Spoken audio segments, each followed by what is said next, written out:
Take me back to a place where I felt at home. Take me back to a day when we weren't alone. Take me back to an age when the world felt small. 3 rezeki di dalam swalayan. Farisa membuka rolling door pintu lipat yang digembok dari depan toko.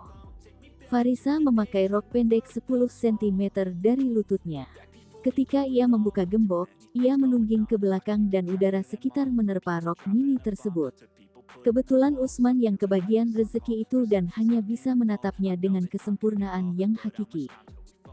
Ini sungguh rezeki yang tidak disangka-sangka. Datangnya pun tidak disangka juga. Apalah dayaku yang hanya bisa melihat tanpa bisa menyentuh. Hal yang tidak bisa dipungkiri oleh Usman, ia sudah mendapat rezeki yang sudah di depannya. Sayang 1000 sayang kalau dirinya tidak memiliki sepenuhnya.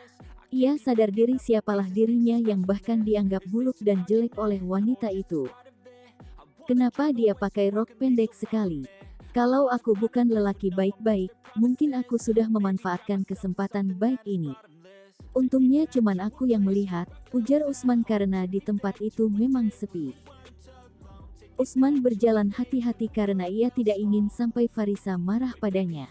Namun ia kaget ketika Farisa menengok ke arahnya. Ia takut kalau Farisa memarahinya karena telah melihat yang tidak sepantasnya dilihat. Jadi wajah Usman dipenuhi rasa takut. Hei, kenapa tampangmu ketakutan gitu? Seperti lihat hantu saja. Apa kamu melihat ada hantu di sini? Hehehe, cepatlah ke sini. Kamu masukin berasnya ke dalam dulu. Perintah Farisa lalu wanita itu masuk ke dalam swalayan itu.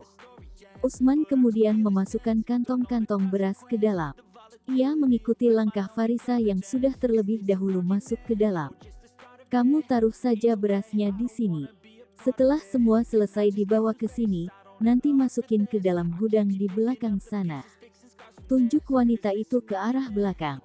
Terdapat pintu yang tertutup di sana. Usman mengangguk dan segera melaksanakan perintah dari Farisa.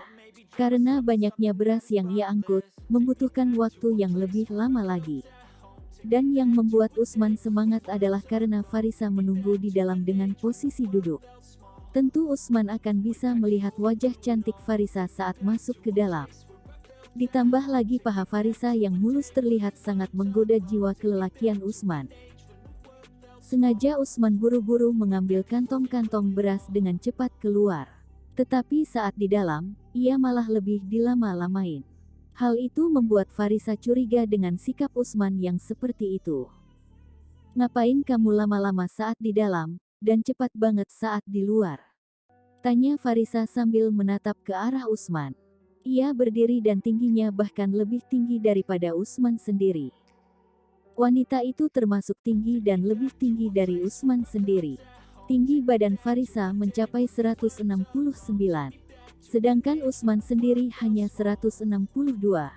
Jika mereka berdiri sejajar pun akan langsung terlihat Usman seperti sedang membawa tantenya.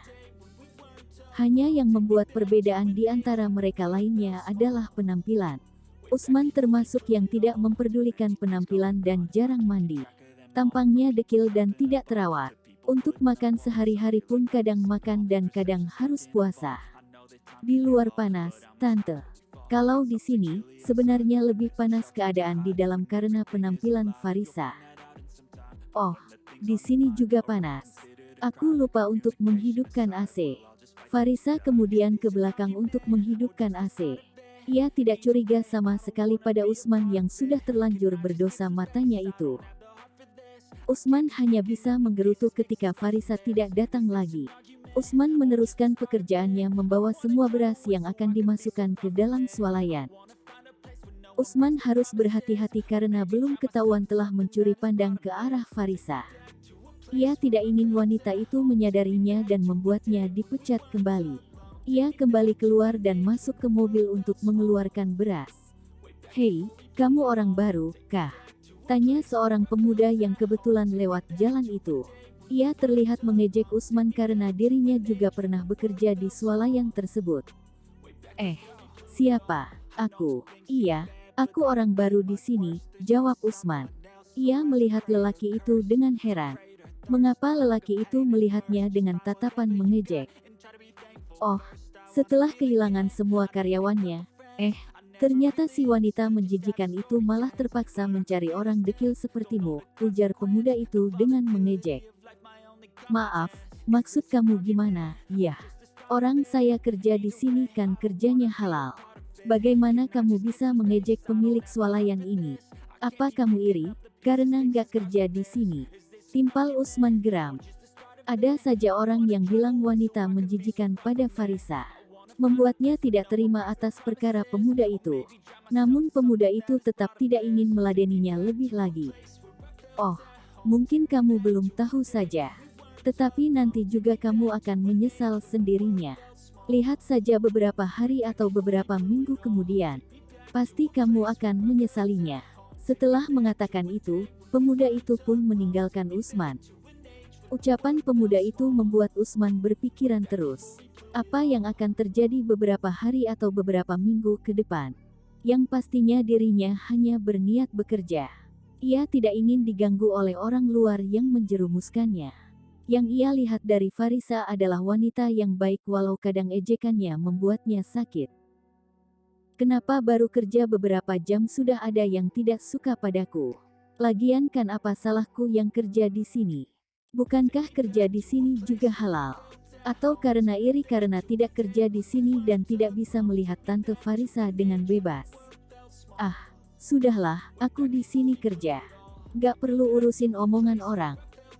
Tidak mau ambil pusing, Usman meneruskan pekerjaannya dengan semangat. Ia pun mengambil karung-karung beras dengan mengangkat lebih banyak.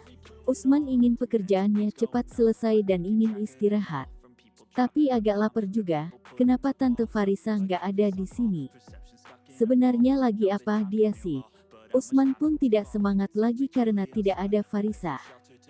Sebenarnya ia sudah membawa separuh lebih banyak. Ia pun membawa kantong-kantong beras dengan biasa. Ia tidak berlama-lama di dalam dan tidak lagi cepat-cepat di luar. Sampai akhirnya ia selesai membawa semua berasnya. Barulah Farisa muncul dari belakang. Sudah selesai, kah? Oh, kamu boleh istirahat sebentar. Nanti kamu bekerja lagi karena masih banyak kerjaan yang harus kamu lakukan. Ungkap Farisa santai. Ia duduk di meja kasir sehingga Usman tidak lagi melihat paha mulus itu. Usman duduk di lantai karena saking capeknya. Namun ia juga merasa haus dan lapar. Ia tidak tahu harus ngapain. Mau minta makan pun ia tidak berani. Namun beberapa saat, perutnya berbunyi, kruyuk-kruyuk. Apa kamu sudah lapar? Oh, sampai lupa kalau saya lagi masak beras di rice cooker. Mungkin beberapa menit lagi akan matang. Kamu bisa masak, enggak? Tanya Farisa. Bisa, Tante. Tapi masakanku enggak enak, balas Usman. Tentu ia tidak bisa percaya pada masakannya. Ia tidak ingin kecewa ketika sudah memasak tetapi tidak sesuai selera orang kaya. Oh, kalau begitu, kamu beli lauk saja. Farisa mengambil uang di dompetnya dan memberikan uang 20 ribuan. Kamu nyari rumah makan di deretan ruko ini, kamu jalan terus ke arah kanan 50 meter, terangnya pada Usman. I wanna drive away so I can be so far from it. I wanna find a place where no one breaks their promises, or maybe drown myself in something that is brought